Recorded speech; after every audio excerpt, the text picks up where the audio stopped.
My name is Ivy, and I'm 32 years old. I once believed family meant unconditional love and support no matter what. That belief shattered when my father abandoned us for his affair partner when I was 19.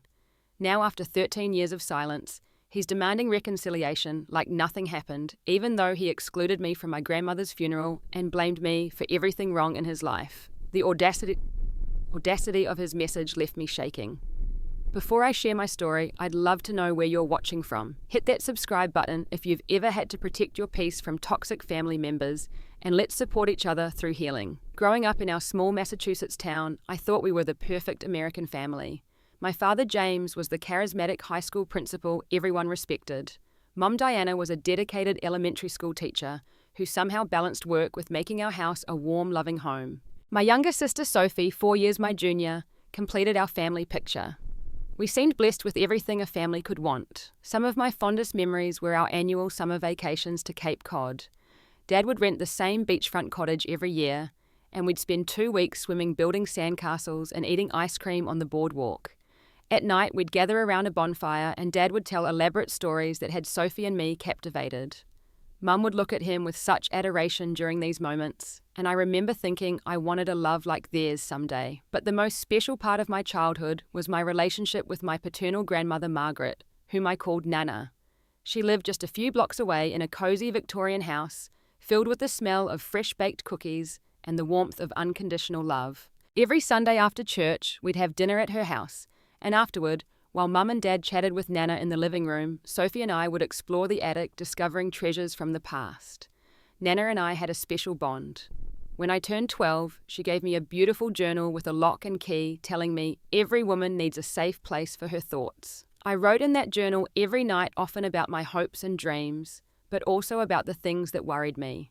Nana was my confidant, the person I could tell anything without fear of judgment. Dad was respected and admired throughout the community. As the principal of the only high school in town, he knew everyone and everyone knew him. People would stop us in the grocery store to shake his hand or thank him for helping their children. He carried himself with confidence, always dressed impeccably in pressed slacks and button-down shirts, even on weekends. I was so proud to be his daughter. Looking back now, I can recognize the early signs of my father's controlling nature, but as a child I mistook them for high standards and good parenting. Dad had strict rules about everything from homework and bedtimes to the friends we could have and the clothes we could wear. If our rooms weren't perfectly clean or our grades slipped below an A, there would be lengthy lectures about responsibility and expectations. Our family dynamic revolved around Dad's moods and preferences. If he had a bad day at work, the entire house would tiptoe around him. If he was in a good mood, the atmosphere was light and fun. Mum became adept at reading his expressions, adjusting her behaviour accordingly to avoid conflict. I realise now how unhealthy this was, but at the time it just seemed normal. I was determined to please my father through academic achievement. When I brought home straight A's, his rare words of approval felt like winning the lottery. I joined every club and activity I thought would impress him, often stretching myself thin, trying to be perfect. The one time I brought home a B+ in chemistry, Dad didn't speak to me for 3 days. I stayed up studying until 2 a.m. every night the following week to make sure it never happened again. As I entered high school, I continued to excel academically, but I began to notice increasing tension between my parents. Mum seemed anxious all the time, constantly checking her appearance, before Dad came home and rehearsing conversations as if afraid to say the wrong thing. Dad started working later and later, citing administrative duties and school board meetings. He missed Sophie's middle school graduation because of an unavoidable conference, something that would have been unthinkable a few years earlier. The changes were subtle at first. Dad stopped kissing Mum goodbye in the mornings. Family dinners became less frequent as his work commitments multiplied. When he was home, he was distracted, constantly checking his phone with a small smile I'd never seen before. Mum tried harder than ever to maintain our image of family perfection, but the strain showed in the new worry lines around her eyes and her increasingly frequent headaches. For my 18th birthday, Mum planned a special family dinner at my favourite restaurant.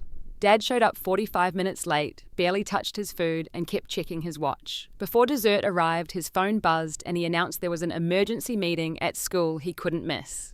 The hurt in Mom's eyes was unmistakable, but she simply nodded and forced a smile, saying we'd celebrate more when he got home.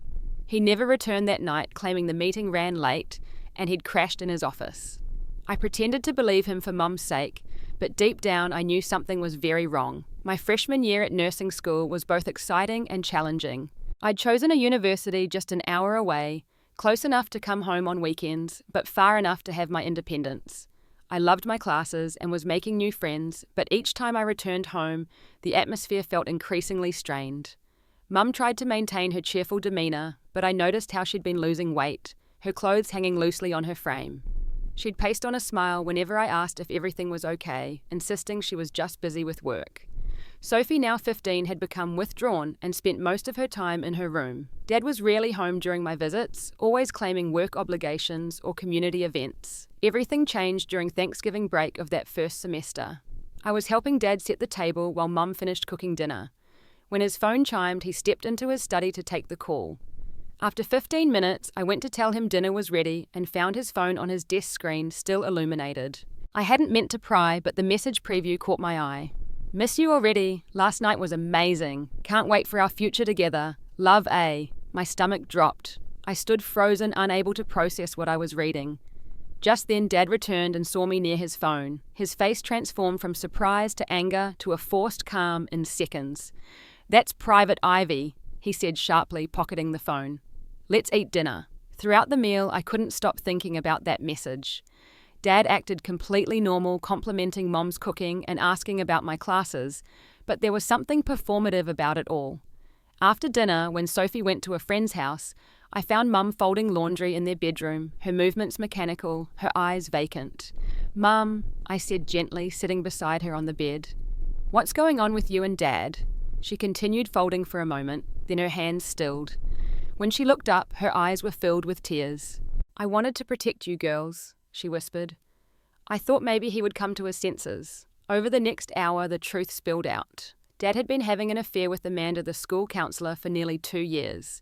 Mum had discovered it months ago, but had been trying to save their marriage through counselling.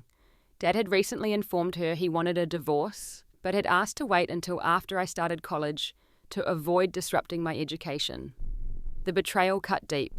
Not only had Dad cheated on Mum, but he'd been planning his exit for months while maintaining our perfect family facade. The thought that he'd hugged me goodbye on college move and day, knowing he was about to destroy our family, made me physically ill. The confrontation happened that Sunday. Dad announced at dinner that he needed to talk to all of us. With clinical detachment, he explained he would be moving out and filing for divorce. He spoke of growing apart and emotional distance, in the marriage subtly placing blame on Mum. When I asked directly about Amanda, his eyes flashed with anger before he admitted, yes, they were together, and she understood him in ways your mother never has. Sophie burst into tears, running from the table. When I moved to follow her, Dad snapped, let her be dramatic, she'll adjust. His callousness shocked me. This wasn't the father I thought I knew. Nana Margaret was our rock during those first terrible weeks. When she learned what her son had done, she came immediately to our house bringing food and practical support. Unlike the rest of Dad's family, who seemed to accept his version of events without question, Nana made it clear her loyalty lay with us. Family doesn't abandon family, she told me firmly as we washed dishes together. What James is doing isn't right, and I won't pretend otherwise. This stance infuriated Dad. He'd expected his mother to side with him regardless of his actions.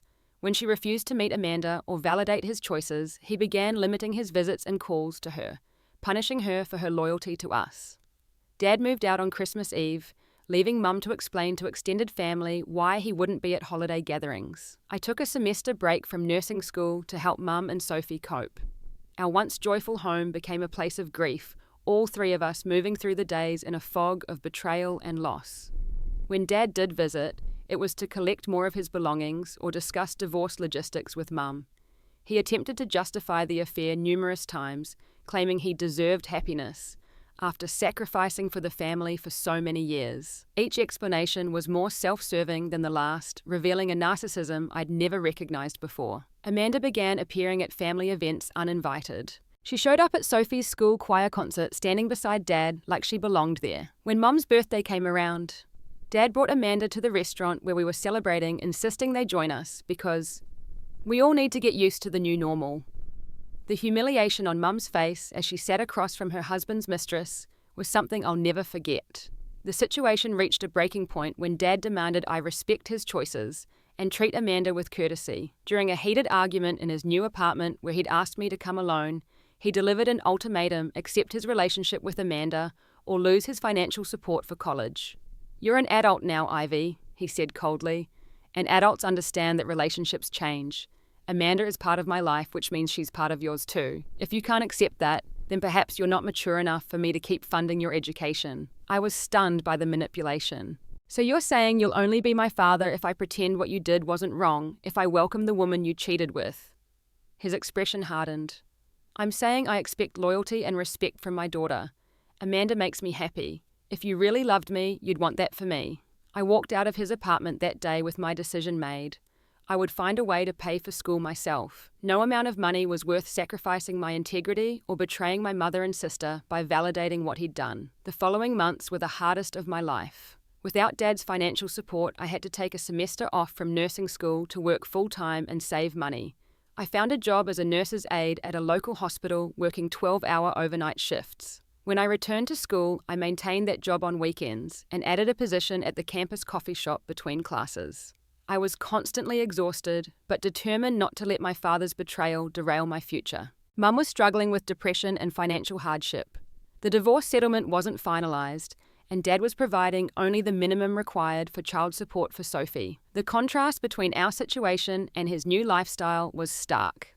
Through social media and small-town gossip, we learned he had moved Amanda into a luxury apartment in the next town over. They took weekend trips to New York City and posted photos from expensive restaurants, while Mum picked up extra tutoring jobs to keep our house. Sophie was taking the divorce hardest of all. At 15, she was dealing with the normal challenges of adolescence, compounded by family trauma. She began skipping classes, her grades plummeted, and she got into several fights at school. The once sweet, thoughtful girl became angry and defiant. I'd receive calls from Mum in tears, not knowing how to handle Sophie's outbursts. The irony wasn't lost on me that Dad, the high school principal who dealt with troubled teens daily, was nowhere to be found when his own daughter was struggling. At first, Dad maintained his weekend visitation schedule with Sophie, though she often returned from these visits even more upset. He would criticize Mum in front of her or pressure her to spend time with Amanda. Gradually, his excuses for cancelling these visits increased. A work emergency, a weekend trip, Amanda not feeling well. Soon he was seeing Sophie barely once a month, and their time together consisted mostly of him buying her expensive gifts, as if that could compensate for his absence. I became a surrogate parent to my sister while Mum worked extra jobs. I'd help Sophie with homework over video calls, talk her through social dramas, and drive back home whenever I could to attend her school events. I was only 19 myself, barely figuring out my own life, but suddenly responsible for holding what remained of our family together. Nana Margaret remained our strongest supporter. Though living on a fixed income, she would slip money into my hand when I visited, insisting I use it for textbooks or gas. More importantly, she provided emotional stability, reminding us that we were strong, worthy of love, and not defined by Dad's choices.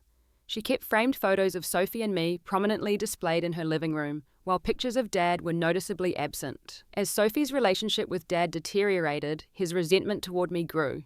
He began telling family members that I was poisoning Sophie against him and forcing her to choose sides. The reality was that I never spoke ill of Dad to Sophie. She simply witnessed his behaviour and drew her own conclusions. During one disastrous attempt at family therapy that Mum had arranged, Dad spent the entire session listing ways everyone else had wronged him, refusing to acknowledge any responsibility for the family breakdown. The therapist gently tried to guide him toward insight, but he stormed out, declaring the therapist biased, and the process a waste of time. 6 months after leaving, Dad announced he and Amanda were getting married. Sophie received an invitation. I did not. Mum encouraged Sophie to attend, believing it important to maintain whatever relationship with her father she could. I helped Sophie shop for a dress and prepared her for what the day might be like, though my heart broke at the thought of her facing that alone. The wedding was traumatic for Sophie. She was used as a prop for photos, then largely ignored. Amanda's friends and family dominated the event, many making insensitive comments about Dad's fresh start and upgraded life. When Sophie called me sobbing from the bathroom, I drove 2 hours to pick her up early, finding her hiding in the venue's garden, reluctant to go back inside. Dad barely noticed her departure, too busy celebrating with his new wife. We discovered Amanda was pregnant through Dad's Facebook announcement, not from Dad himself. Sophie was devastated to learn she would have a half-sibling this way and that. Dad hadn't thought to tell her personally before sharing with hundreds of social media connections. Once the baby arrived, a girl they named Lily Dad's already infrequent visits with Sophie nearly stopped altogether. His new family consumed all his attention and energy, and he missed Sophie's 16th birthday entirely, sending only a text message the following day. Nana Margaret's health began declining around this time. She had always been vibrant and independent, but a series of small strokes left her needing assistance. Dad took control of her medical decisions as her only child, limiting our access to information about her condition. He began restricting our visits, claiming they upset her, though when we did see her, she lit up with joy at our presence. It became clear he was using his mother's vulnerability to punish us for not accepting his new family on his terms. The final confrontation came after nearly 2 years of this painful dance. Dad had asked to meet with me alone, claiming he wanted to repair our relationship. Foolishly, I agreed, hoping there might be some chance to salvage something for Sophie's sake, if nothing else. Instead, he launched into accusations the moment we sat down at the restaurant table. I had turned Sophie against him. I was immature and vindictive. I was the reason his relationship with his younger daughter was strained. When I calmly pointed out his own actions and choices, he pounded the table hard enough to make silverware jump. "I no longer have a relationship with you until you grow up," he declared loudly, causing nearby diners to stare. "When you're ready to apologize for your behavior and show proper respect to Amanda and our family, maybe we can talk again." He walked out, leaving me sitting alone with an untouched water glass and the bill for his expensive cocktail. That was the last time we spoke directly for years. I was 21 years old, effectively orphaned by my father, not through death, but through his narcissism and entitlement. 3 years passed in the blink of an eye. At 24, I was graduating nursing school, finally achieving the goal that had taken longer than planned due to financial constraints and family responsibilities. Life had stabilized somewhat. I had a small but comfortable apartment near the hospital where I'd accepted a position in pediatrics. Sophie, now 18, was applying to colleges with a renewed focus on her education, having worked through much of her anger in therapy. Mum had slowly begun rebuilding her life as well. She had joined a church support group for divorced women and had started dating Tom, a kind widower, who treated her with the respect she deserved. The haunted look in her eyes had faded, replaced by a cautious happiness I was grateful to witness. On a sunny Tuesday in April, I received a call that shattered this hard-won peace. The name on my caller ID wasn't immediately familiar, but when I answered, the woman introduced herself as Judith, Dad's cousin, whom I hadn't seen since childhood. "Ivy, I'm so sorry to be the one telling you this," she said, her voice gentle but strained. "Your grandmother Margaret passed away last Friday. The shock hit me like a physical blow." "What? No, that can't be right. We just spoke on the phone 2 weeks ago. She sounded fine." "It was sudden, a major stroke," Judith explained. "But Ivy, there's more you need to know. The funeral was yesterday." My confusion turned to disbelief as Judith revealed that Dad had arranged the funeral quickly and deliberately, not informed us. Nana Margaret, the woman who had baked my birthday cakes every year, who had taught me to knit, who had stood by us when her own son abandoned us, had been buried without us having the chance to say goodbye. Through tears, Judith explained that she had argued with my father about his decision, but had been powerless to change it. "Margaret would have wanted you there," she said firmly, "which is why I'm calling now and why I kept something for you and Sophie." A week later, I met Judith at a coffee shop halfway between our towns. She brought a small box containing letters Nana had written to Sophie and me, along with a few cherished keepsakes she had set aside specifically for us. With trembling hands, I opened the envelope with my name written in Nana's elegant script. "My dearest Ivy," the letter began. "If you're reading this, I'm no longer with you in person, though I'll always be with you in spirit. There's so much I want to say to you, so many things I wish had been different. First, know that I am endlessly proud of the woman you've become, especially in the face of such difficult circumstances. Your strength, integrity, and capacity for love, despite betrayal, show a character far beyond your years." Tears blurred my vision as I read on. Nana apologized for her son's behavior, though it wasn't her responsibility to do so. She expressed regret at not being able to change him or protect us more. The letter concluded with news that she had set up small trust funds for both Sophie and me, accounts my father couldn't touch, to help with our education and future.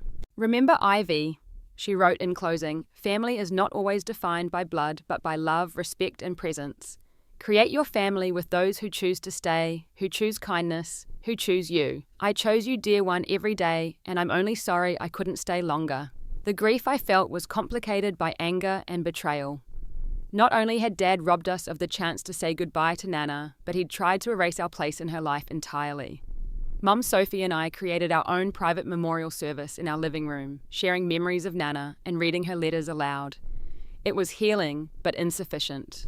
We needed closure that only visiting her final resting place could provide. When we went to the cemetery the following Sunday, we found Dad and Amanda there with their children. The confrontation was ugly. Dad accused us of making a scene and disrespecting Margaret's memory by coming. When I pointed out that Nana would have wanted us there, he sneered. Real family was here when it mattered. Sophie, usually quiet in Dad's presence, found her voice. We are her real family. She loved us. She wanted us here. You're the one who kept us away because you couldn't face your own guilt. Dad's face contorted with rage, and he threatened to call police and file a restraining order if we caused any more drama. As we left, I noticed the funeral program he'd dropped. Opening it later in the car, we discovered the final insult in the list of surviving family members. Sophie and I weren't mentioned at all. Only Dad, Amanda, and their children were listed. It was as if Nana's relationship with us had been erased from official record. That day marked the complete severance of any remaining family connections to my father's side. Sophie and I legally changed our surnames to Mum's maiden name Wallace, wanting nothing to do with the Riley name Dad had tarnished. Standing at the courthouse after the name change was finalized, I made a silent promise to Nana's memory. I would live with the integrity my father lacked. I would create a family based on love rather than obligation, and I would never ever allow his toxic presence back into our hard-won peace. The next 5 years brought healing and growth. At 29, I had established myself as a pediatric nurse at Boston Children's Hospital, specializing in oncology. Working with seriously ill children and their families gave me perspective on my own troubles and purpose in my pain. Every day, I witnessed both heartbreak and remarkable resilience, learning that the human spirit can endure far more than seems possible. I had created a chosen family of close friends and colleagues who provided the unconditional support I once thought only blood relatives could offer. My best friend Zoe and I shared an apartment in Cambridge, hosting monthly dinner parties that became legendary for their warmth and laughter. My supervisor, Janet, had become a mentor and mother figure, guiding my professional development with the nurturing wisdom I'd once sought from my father. Sophie had blossomed into an impressive young woman. After graduating college with honors, she began pursuing a master's degree in psychology, determined to help children cope with family trauma.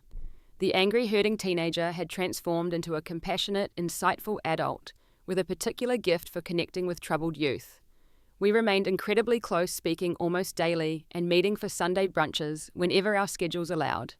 Mum had found happiness with Tom, marrying him in a small ceremony in their church garden. Tom treated her with gentle reverence, always seeking her opinion and visibly delighting in her company. Watching them together, I finally understood what a healthy partnership looked like, something I'd never witnessed between my own parents. My career fulfilled me in ways I hadn't anticipated when I first chose nursing.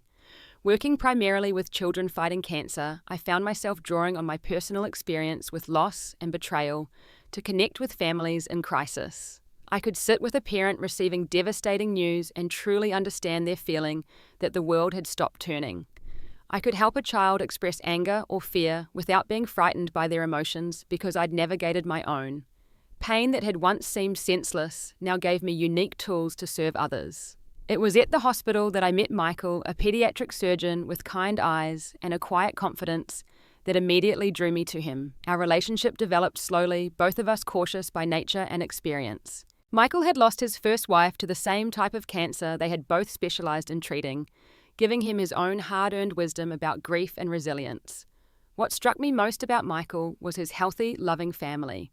The first time he invited me to Sunday dinner with his parents and siblings, I was overwhelmed by their easy affection and genuine interest in each other's lives. His father, a retired English teacher, asked thoughtful questions and actually listened to the answers. His mother remembered details about my work I'd mentioned weeks earlier. This was what family should be, I realized, a group of people who valued connection over control, support over status. My journey through therapy had been essential to my healing. Weekly sessions with Dr. Carolyn helped me process not just the trauma of abandonment, but the subtle damage done throughout my childhood by my father's controlling behavior and conditional love. I learned to recognize unhealthy patterns I'd internalized, like my perfectionism and fear of disapproval. Most importantly, I began to understand that my father's actions reflected his own character flaws, not my worth or lovability. Occasionally, news about Dad filtered through to us via distant relatives or social media connections. His marriage to Amanda had ended after 5 years, a fact that brought no satisfaction, only sadness for my half-siblings, now experiencing the same abandonment Sophie and I had endured.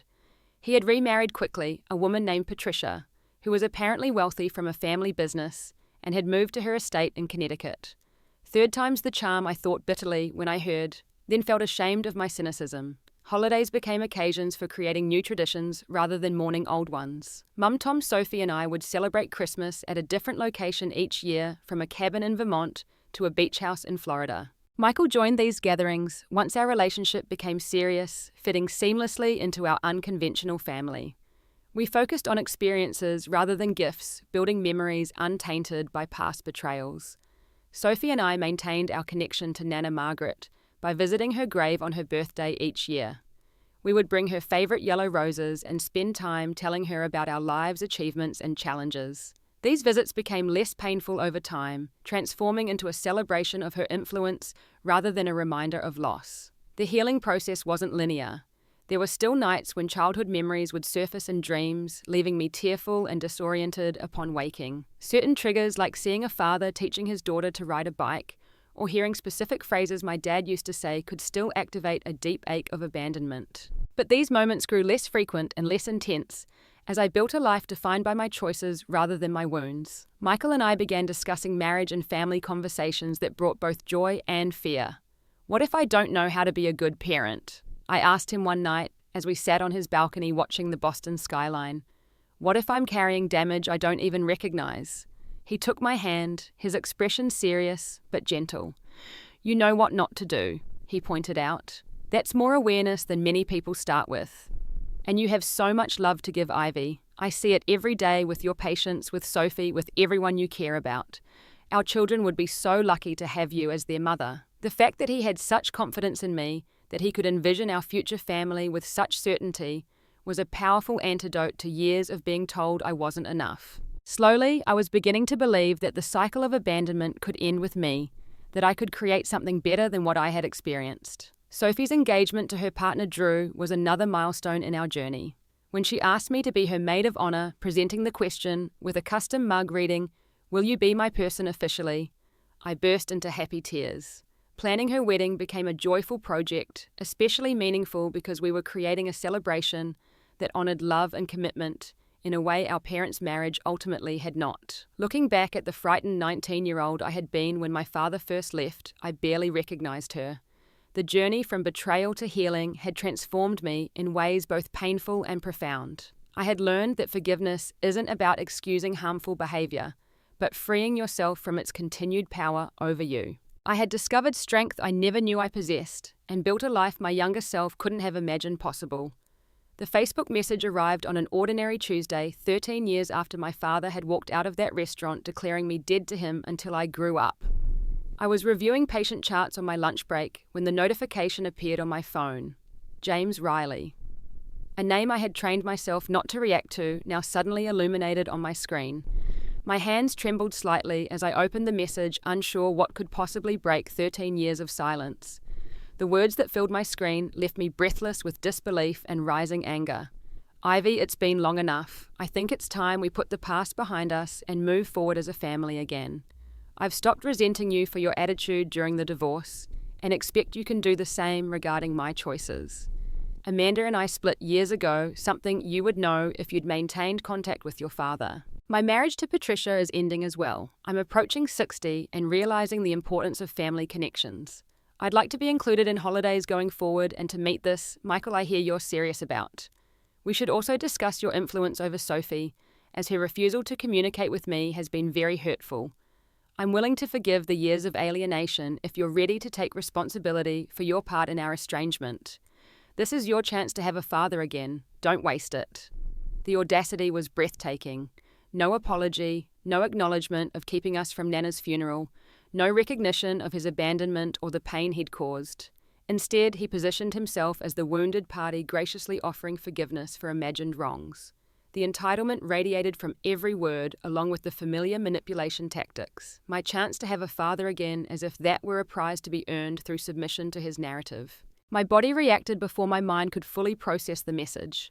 My heart raced, my breathing became shallow, and I felt lightheaded, nearly dropping my phone. A colleague noticed my distress and guided me to a chair, bringing water and sitting with me until the panic attack subsided.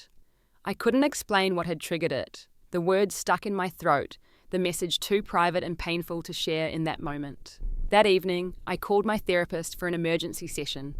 Dr. Carolyn listened as I read the message aloud, my voice alternating between anger and disbelief.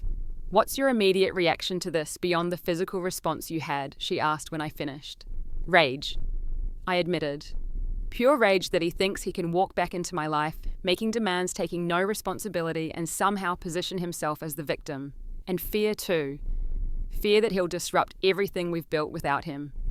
We spent the hour unpacking these feelings, examining the dynamics at play in his message, and discussing potential responses or whether to respond at all. Dr. Carolyn reminded me that I had agency now that I hadn't possessed at 19. I could set boundaries from a position of strength rather than vulnerability.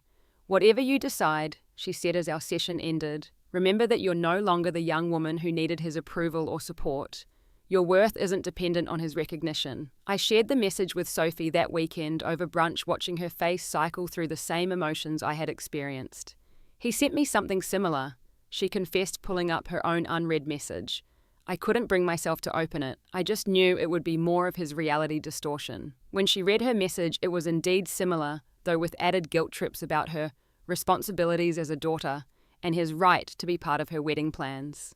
We sat in shared anger and amazement at his consistency, still making everything about himself after all these years. Mum's perspective was valuable too. When I showed her the message, she sighed deeply.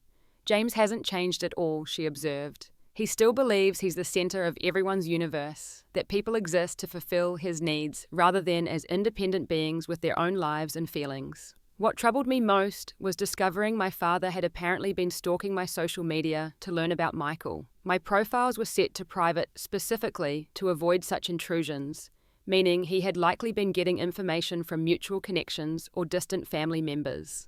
The thought of him collecting details about my life without my knowledge felt invasive and unsettling. Over the next few days, Dad escalated his campaign for reconciliation. Additional messages arrived, each more demanding than the last. He suggested meeting dates, proposed family therapy, with his chosen therapist of course, and even mentioned bringing his newest girlfriend, who was very eager to meet his daughters. The final message was an ultimatum. "This is your last chance to have a father, Ivy. I won't keep reaching out if you continue this childish silent treatment.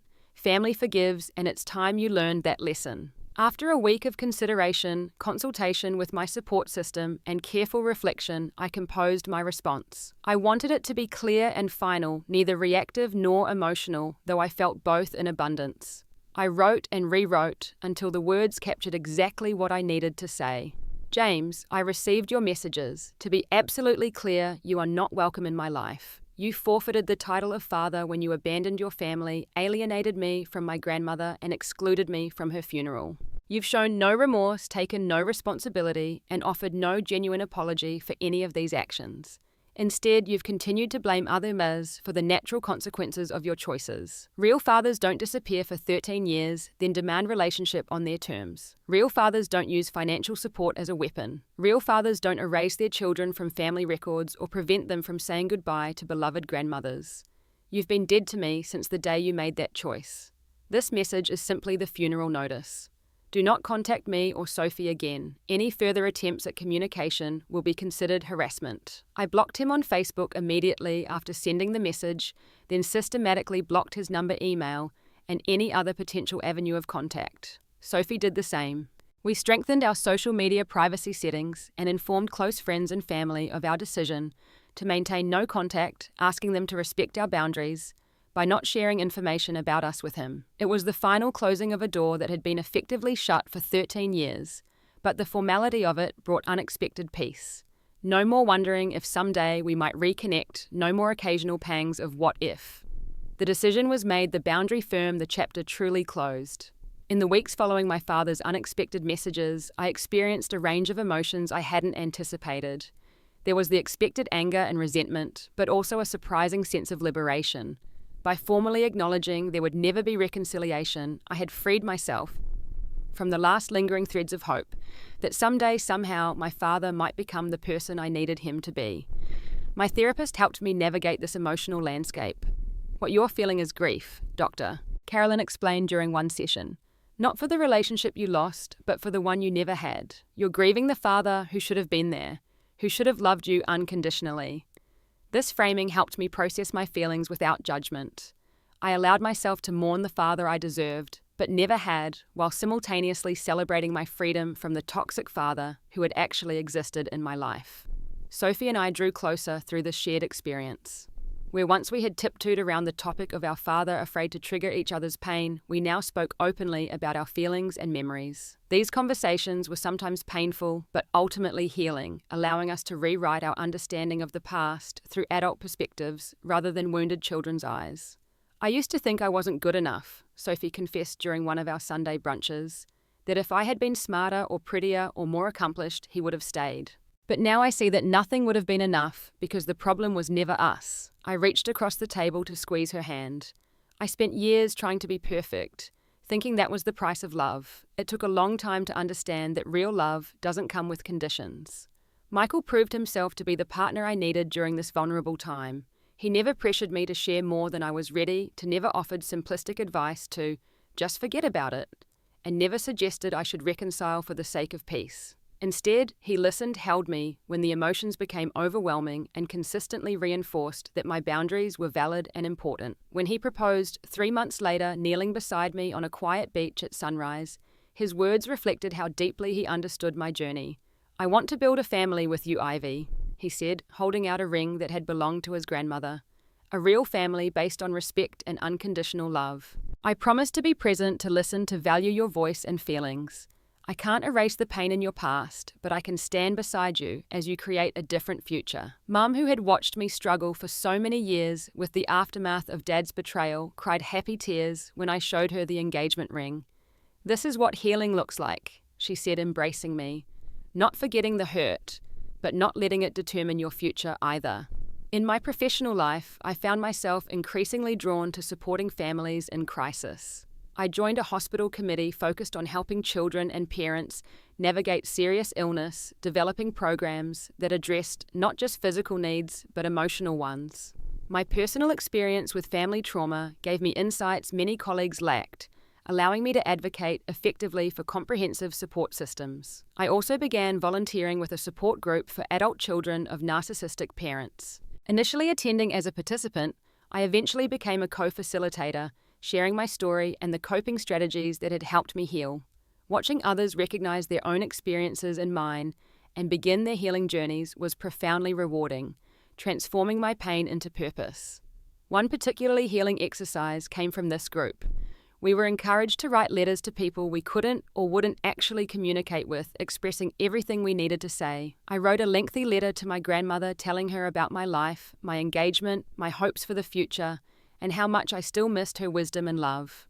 I included all the things I would have said at her funeral if I'd been allowed to attend. Reading this letter aloud to the group released grief I hadn't fully processed, tears flowing freely as supportive hands touched my shoulders. Sophie found her own path to healing through her psychology practice, specializing in helping children navigate divorce and family restructuring.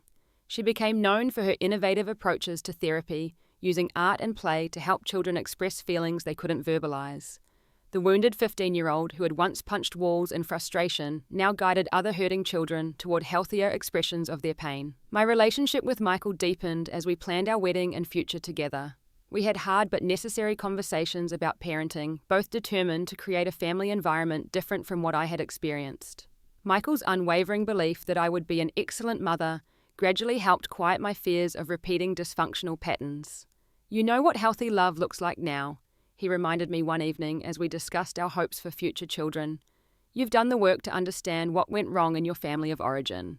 That awareness alone makes you unlikely to repeat those patterns." As our wedding approached, we made intentional decisions about who would be included in our celebration. There was no anguished deliberation about whether to invite my father, no pressure from well-meaning relatives to mend fences for the special day. Instead, we surrounded ourselves with people who had chosen to be part of our lives consistently and lovingly. Tom, my stepfather, would walk me down the aisle. Janet, my mentor, would give a reading. Sophie would be my maid of honor. These were the people who had earned their places in my life through present support and genuine care, not merely through biological connection. The scars of my father's betrayal and abandonment would always be part of me, but they no longer defined me. Like the Japanese art of kintsugi, where broken pottery is repaired with gold to highlight, rather than hide the damage I had learned to incorporate my wounds into a stronger, more beautiful whole. The breaks in my life story made me more empathetic, more resilient, and more appreciative of genuine love when I found it. Family, I had come to understand, is created through consistent acts of love, not declared through DNA. The people who show up, who stay, who celebrate your joys and share your sorrows, those are your true family. In the words my grandmother had written in her final letter to me, create your family with those who choose to stay, who choose kindness, who choose you. As I look toward the future now, I feel a peace I once thought impossible. Not because the pain never happened, but because I refused to let it determine who I would become. If you're watching this and dealing with your own family betrayal or abandonment, please know that healing is possible. The path isn't easy or straight, but it exists. You can write a different ending to your story than the one that was handed to you. Have you experienced family betrayal or had to set boundaries with toxic relatives? Share your story in the comments. Your voice matters, and your experience might help someone else feel less alone. If this resonated with you, please subscribe and hit like it helps others find this content. Thank you for listening to my story, and remember that you deserve relationships built on respect, consistency, and unconditional love.